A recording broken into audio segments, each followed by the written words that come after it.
So Dirk already gave me such a nice introduction. Thank you. So, of course, if anybody wants to talk about science, I'm happy to do so after the fact, but I think, we're all here because we want to support women in science and engineering.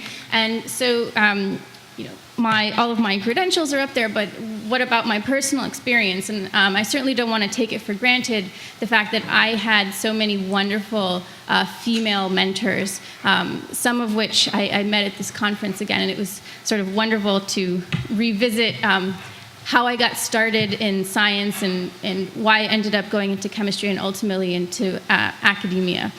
So as an undergrad at the University of Pennsylvania, I was very fortunate to have a new female faculty member as my research advisor. And at the time, there were very few, and there still are relatively few female faculty members in that department. But, of course, she took me under her wing and got me so excited about chemistry, and I helped her set up the lab. And she was the one that really encouraged me to go to graduate school. So I get to graduate school, and again, I was fortunate enough to have a female faculty advisor. And at the time, admittedly, I didn't think that much about it.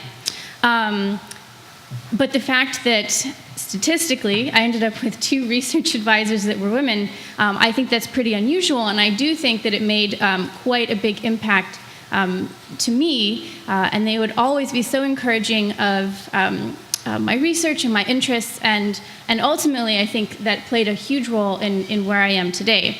So now I'm a relatively new assistant professor. I've been in my position for a year now, and I see my role as a unique opportunity to encourage my own students in the same way that my previous mentors had done for me. But now I'm in an entirely different role. I'm the mentor, I'm the advisor, I'm no longer the student, so I'm seeing it from a different perspective. So I also think that I also would like to hear your feedback. So how can advisors like myself help students, encourage students to pursue research or science and engineering, and how we can do better along those lines as well. So I'm really excited to hear your opinions and your discussion as we continue in the next few minutes.